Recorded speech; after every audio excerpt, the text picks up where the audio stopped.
시청자 여러분 안녕하십니까, 이영풍TV입니다.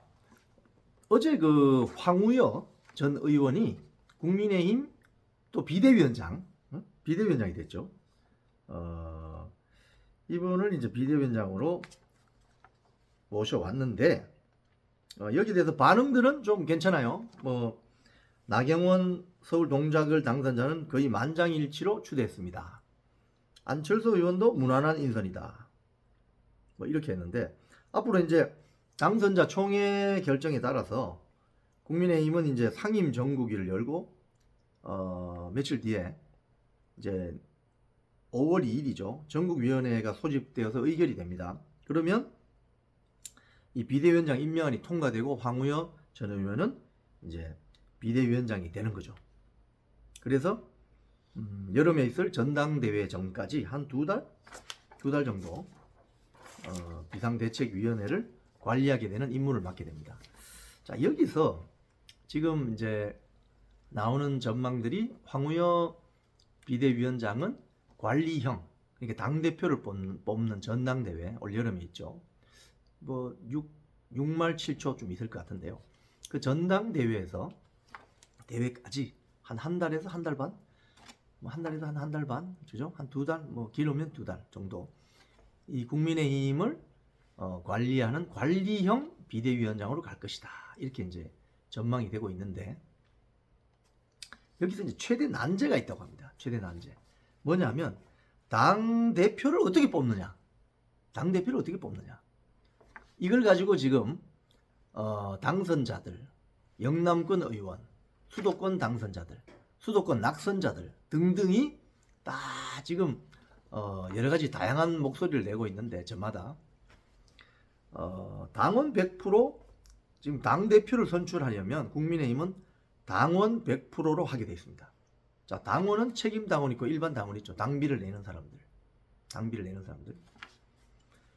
제가 이번에 그 선거 과정에서 경험을 해보니, 기자 시절 정치 기자로 취재했던 거는 그 후보가 되어 보니까 후보가 알고 있는 게 거의 10%도 안 돼요.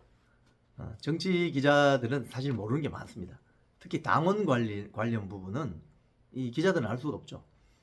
특히 이 당원들은요, 전화를 잘 받습니다. 전화를 잘 받아요. 왜? 관심이 있어요.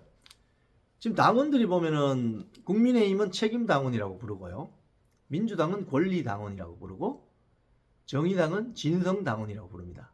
이 당원의 명칭에 대해서도 상당히 이게 개념 규정이 다르죠. 이 개념 규정이 굉장히 중요합니다. 민주당 같은 경우 권리당원이라고 하잖아요. 당원들의 목소리가 센 겁니다. 민주당은 권리를 주장하잖아요. 정의당의 진성당원 이게 뭡니까? 약간 어떻게 보면 그 어떤 의결을 할 때 중국 공산당이나 북조선 노동당은 빨간 딱지 들죠.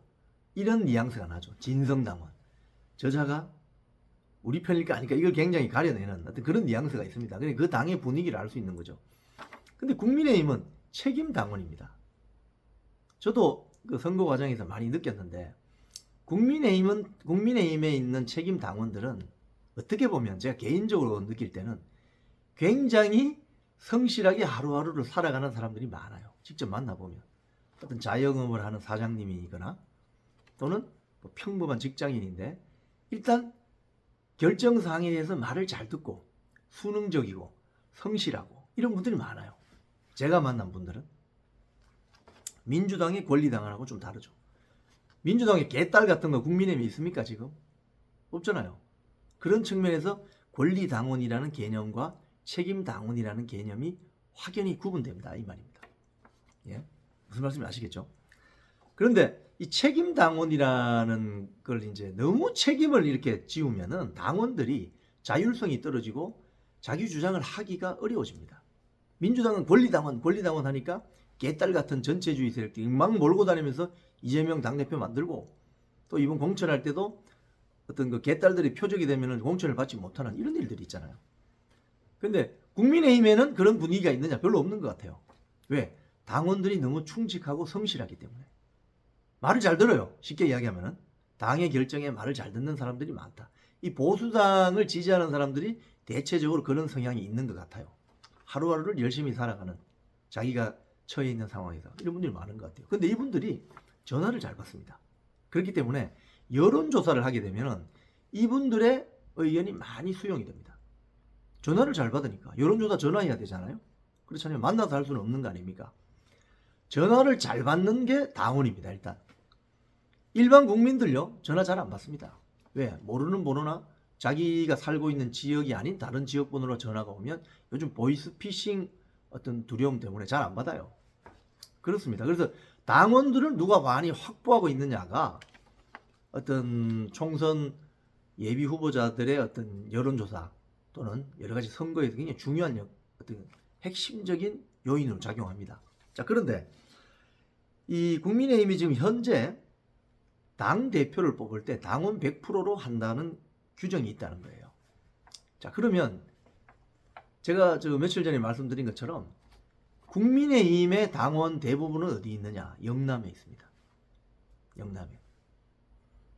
거의 한 60%에서 한 많이 잡으면 한 70%까지도 볼 수 있어요. 영남 지역에 당원들이 다 있습니다. 수도권에는 한 적게는 30%에서 많게 잡아도 한 40% 될까요? 뭐 충청 뭐 여기까지 포함하면 호남 지역이 그렇게 많지 않을 테니까. 이게 대한민국 정치의 밑바닥 현실이에요. 민주당 어떨까요? 민주당은 호남에도 당원이 많지만 수도권에 당원이 더 많습니다. 자, 그러면 여기서 지금 국민의힘 내부에서 어떤 지금 권력 투쟁이 벌어지고 있느냐? 소장파와 요번에 낙선된 사람들, 원외 당협위원장들, 소장파라고 해봤자 지금 뭐 별 없습니다. 사실은 뭐 지금 특정 신문에서 막 띄워주고 있는 서울 지역의 뭐 30대 당선자 등등 소장파와 원외 당협위원장, 낙선한 당협위원장을 중심으로는 어떻게 주장을 하고 있느냐? 당심과 민심의 괴리가 있어서는 안 된다. 국민 여론이 50% 반영이 돼야 된다. 이런 주장을 하고 있어요. 당원 100% 하지 말고 당원 50% 절반, 그리고 일반 국민 절반 하자. 전국에 있는 일반 국민 이렇게 하자는 거예요. 그래서 지금 원외 당선되지 못한 요번에 원외 조직위원장 160명이 윤재옥 지금 권한대행에게 당대표 선출할 때 국민 여론조사를 반영해달라 공식 요청서 냈다는 거예요. 자, 그런데 다수파인 친윤 주류 영남권 인사들은 현행 규정으로 가는 게 맞지 않느냐 이런 이야기를 한다는 거예요. 그런데 여기서 이제 제가 한 두 가지 정도를 말씀드릴게요. 첫 번째는 왜 국민의힘은 당원들이 절대다수가 영남에 많을까? 수도권에는 왜 당원이 없을까? 이 누구 책임이냐는 거예요. 당원 가입을 누가 시켜야 됩니까? 본인이 스스로 와서 당원 가입을 할 수도 있지만 당협위원장이 본인에 속한 당협위원회를 풀 가동해서 국민의힘을 지지할 수 있는 당원들을 손잡고 와야 되는 거예요. 손목 잡고 와서 가입하십시오. 이 당을 지지해야 나라가 변합니다. 우파의 길이 있습니다. 보수당을 찍어야 됩니다. 설득하고 필요하면 만나서 커피도 마시고 지역의 현안도 같이 고민하고 같이 등산도 가고 이렇게 해서 당원들을 더 많이 가입시켜야 된다는 거예요. 그런데 수도권, 서울, 경기에 있는 원내든 원외든 당협위원장들 그동안 뭐 했냐는 거예요. 왜 영남에 당원들이 많도록 방치했냐 이거예요. 이건 본인들 책임이에요. 응? 그러면 지금 당장 요 룰대로 하면 영남에서 지지하는 당대표가 될 가능성이 높겠지? 라고 우려하는 거 아닙니까? 자, 제가 수차례 말씀드리지만은 저는 이번에 국민의힘이 총선에 참패하게 된 결정적인 이유는 여러 가지가 있겠지만 저는 실력이 부족했다라고 생각합니다. 실력을 키우려면 당원들을 더 많이 가입시켜야 되죠. 여기 하나 있습니다. 그리고 마지막으로 하나. 당대표를 대통령 뽑듯이 국민에게 여론조사를 열어버리면 민주당 지지자들도 국민의힘 당대표 선거에 역선택을 할 수 있죠.